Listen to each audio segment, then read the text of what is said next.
Tethys, or Saturn III, is a mid-sized moon of Saturn about 660 miles across. It was discovered by G.D. Cassini in 1684 and is named after the Titan Tethys of Greek mythology. Tethys has a low density of 0.98 grams per cc, the lowest of all the major moons in the solar system, indicating that it is made of water ice with just a small fraction of rock. This is confirmed by the spectroscopy of its surface, which identified water ice as the dominant surface material. A small amount of an unidentified dark material is present as well. The surface of Tethys is very bright, being the second brightest of the moons of Saturn after Enceladus, and neutral in color. Tethys is heavily cratered and cut by a number of large faults graben. The largest impact crater, Odysseus, is about 248.5 miles in diameter, whereas the largest graben, Ithaca Chasma, is about 62 miles wide and more than 1,242 miles long. These two largest surface features may be related. A small part of the surface is covered by smooth plains that may be cryovolcanic in origin. Like all other regular moons of Saturn, Tethys formed from the Saturnian subnebula, a disk of gas and dust that surrounded Saturn soon after its formation. Tethys has been approached by several space probes including Pioneer 11, 1979, Voyager 1, 1980, Voyager 2, 1981, and multiple times by Cassini between 2004 and 2017. Tethys was discovered by Giovanni Domenico Cassini in 1684 together with Dione, another moon of Saturn. He had also discovered two moons, Rhea and Iapetus earlier, in 1671 to 72. Cassini observed all of these moons using a large aerial telescope he set up on the grounds of the Paris Observatory. Cassini named the four new moons Isidore Ladoisa, the stars of Louis, to honor King Louis XIV of France. By the end of the 17th century, astronomers fell into the habit of referring to them in Titan as Saturn I through Saturn V Tethys, Dione, Rhea, Titan, Iapetus. Once Mimas and Enceladus were discovered in 1789 by William Herschel, the numbering scheme was extended to Saturn VII by bumping the older 5 moons up 2 slots. The discovery of Hyperion in 1848 changed the numbers one last time, bumping Iapetus up to Saturn VIII. Henceforth, the numbering scheme would remain fixed. The modern names of all 7 satellites of Saturn come from John Herschel, son of William Herschel, discoverer of Mimas and Enceladus. In his 1847 publication Results of Astronomical Observations Made at the Cape of Good Hope, he suggested the names of the Titans, sisters and brothers of Kronos, the Greek analog of Saturn, be used. Tethys is named after the Titaness Tethys. It is also designated Saturn III or S3 Tethys. The name Tethys has 2 customary pronunciations, with either a long or a short e. This might be a US-UK difference. The conventional adjectival form of the name is Tethian, again with either a long or a short e. Tethys orbits Saturn at a distance of about 183,304.5 miles, about 4.4 Saturn's radii, from the center of the planet. Its orbital eccentricity is negligible, and its orbital inclination is about 1 degree. Tethys is locked in an inclination resonance with Mimas, however, due to the low gravity of the respective bodies, this interaction does not cause any noticeable orbital eccentricity or tidal heating. What the fucking fuck? The Tethian orbit lies deep inside the magnetosphere of Saturn, so the plasma co-rotating with the planet strikes the trailing hemisphere of the Moon. Tethys is also subject to constant bombardment by the energetic particles, electrons and ions present in the magnetosphere. Tethys has 2 co-orbital moons, Telesto and Calypso, orbiting near Tethys's Trojan points L4, 60 degrees ahead, and L5, 60 degrees behind respectively. Tethys is the 16th largest moon in the solar system, with a radius of 329.9 miles. Its mass is 6.17 times 10 squared kilogram, 0.000103 Earth mass, which is less than 1% of the Moon. The density of Tethys is 0.98 grams per cc, indicating that it is composed almost entirely of water ice. It is also the fifth largest of Saturn's moons. It is not known whether Tethys is differentiated into a rocky core and ice mantle. Son of a fucking. However, if it is differentiated, the radius of the core does not exceed 90 miles, and its mass is below 6% of the total mass. Shit fuck. Due to the action of tidal and rotational forces, Tethys has the shape of triaxial ellipsoid.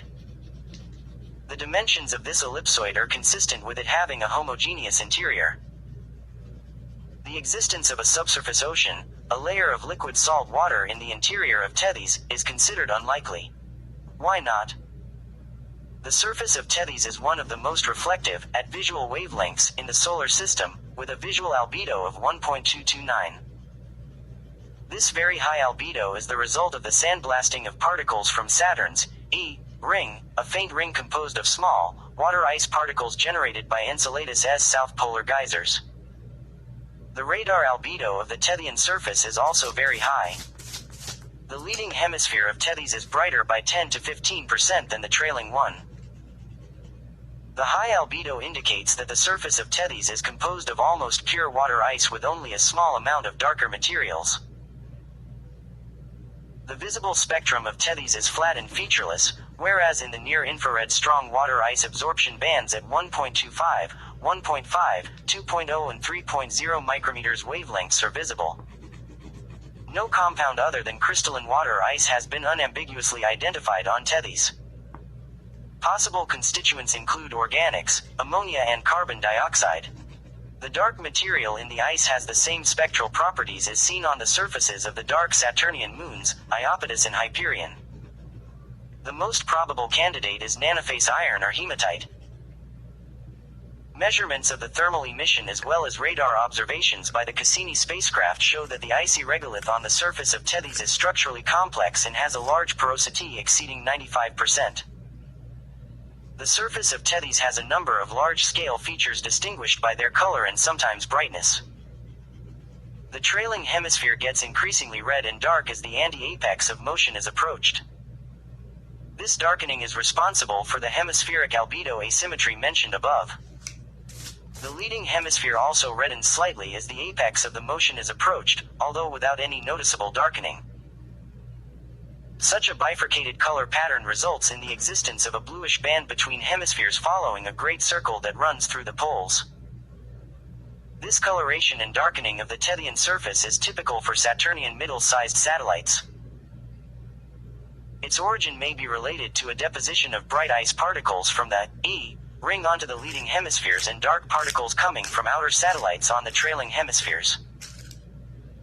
The darkening of the trailing hemispheres can also be caused by the impact of plasma from the magnetosphere of Saturn, which co-rotates with the planet. On the leading hemisphere of Tethys, spacecraft observations have found a dark bluish band spanning 20 degrees to the south and north from the equator. The band has an elliptical shape getting narrower as it approaches the trailing hemisphere. A comparable band exists only on Mimas. The band is almost certainly caused by the influence of energetic electrons from the Saturnian magnetosphere with energies greater than about 1 MeV. These particles drift in the direction opposite to the rotation of the planet and preferentially impact areas on the leading hemisphere close to the equator. Temperature maps of Tethys obtained by Cassini have shown this bluish region is cooler at midday than surrounding areas, giving the satellite a Pac-Man-like appearance at mid-infrared wavelengths. The surface of Tethys mostly consists of hilly cratered terrain dominated by craters more than 24.8 miles in diameter. A smaller portion of the surface is represented by the smooth plains on the trailing hemisphere. There are also a number of tectonic features such as chasmata and troughs. The western part of the leading hemisphere of Tethys is dominated by a large impact crater called Odysseus, whose 279.6 miles diameter is nearly 40% of that of Tethys itself. The crater is now quite flat, more precisely, its floor conforms to Tethys' spherical shape. This is most likely due to the viscous relaxation of the Tethyan icy crust over geologic time. Nevertheless, the rim crest of Odysseus is elevated by approximately 3 miles above the mean satellite radius. The central complex of Odysseus features a central pit 1 to 2 miles deep surrounded by massifs elevated by 3.7 to 5.5 miles above the crater floor, which itself is about 1.8 miles below the average radius. The second major feature seen on Tethys is a huge valley called Ithaca Chasma, about 62 miles wide and 1.8 miles deep. It is more than 1,242.7 miles in length, approximately 75% of the way around Tethys' circumference. Ithaca Chasma occupies about 10% of the surface of Tethys. It is approximately concentric with Odysseus. A pole of Ithaca Chasma lies only approximately 20 degrees from the crater. It is thought that Ithaca Chasma formed as Tethys' internal liquid water solidified, causing the moon to expand and cracking the surface to accommodate the extra volume within. The subsurface ocean may have resulted from a 2-3 orbital resonance between Dione and Tethys early in the solar system's history that led to orbital eccentricity and tidal heating of Tethys' interior. The ocean would have frozen after the moon's escaped from the resonance. There is another theory about the formation of Ithaca Chasma. When the impact that caused the great crater Odysseus occurred, the shock wave traveled through Tethys and fractured the icy, brittle surface. In this case, Ithaca Chasma would be the outermost ring graben of Odysseus. However, age determination based on crater counts in high-resolution Cassini images showed that Ithaca Chasma is older than Odysseus, making the impact hypothesis unlikely. Andy Montoya is a pussy. The smooth plains on the trailing hemisphere are approximately antipodal to Odysseus, although they extend about 60 degrees to the northeast from the exact antipode. The plains have a relatively sharp boundary with the surrounding crater terrain. The location of this unit near Odysseus' antipode argues for a connection between the crater and plains. The latter can be a result of focusing the seismic waves produced by the impact in the center of the opposite hemisphere. However, the smooth appearance of the plains together with their sharp boundaries, impact shaking would have produced a wide transitional zone, indicates that they formed by endogenic intrusion, possibly along the lines of weakness in the Tethyan lithosphere created by Odysseus' impact. The majority of Tethyan impact craters are of a simple central peak type. Those more than 93 miles in diameter show more complex peak ring morphology. Only Odysseus' crater has a central depression resembling a central pit. Older impact craters are somewhat shallower than young ones, implying a degree of relaxation. The density of impact craters varies across the surface of Tethys. The higher the crater density, the older the surface. This allows scientists to establish a relative chronology for Tethys.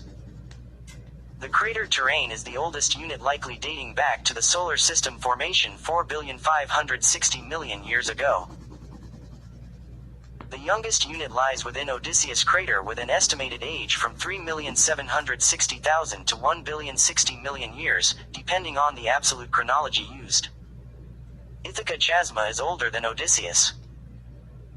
Tethys is thought to have formed from an accretion disk or subnebula, a disk of gas and dust that existed around Saturn for some time after its formation. The low temperature at the position of Saturn in the solar nebula means that water ice was the primary solid from which all moons formed. Other more volatile compounds like ammonia and carbon dioxide were likely present as well, though their abundances are not well constrained. I farted harder than a motherfucker. The extremely water ice-rich composition of Tethys remains unexplained. Douchebag motherfucker. The conditions in the Saturnian sub-nebula likely favored conversion of the molecular nitrogen and carbon monoxide into ammonia and methane, respectively. This can partially explain why Saturnian moons including Tethys contain more water ice than outer solar system bodies like Pluto or Triton, as the oxygen freed from carbon monoxide would react with the hydrogen-forming water. One of the most interesting explanations proposed is that the rings and inner moons accreted from the tidally stripped ice-rich crust of a Titan-like moon before it was swallowed by Saturn. Holy moly. The accretion process probably lasted for several thousand years before the moon was fully formed. Models suggest that impacts accompanying accretion caused heating of Tethys' outer layer, reaching a maximum temperature of around -180 degrees at a depth of about 18 miles. After the end of formation due to thermal conduction, the subsurface layer cooled and the interior heated up. The cooling near-surface layer contracted and the interior expanded.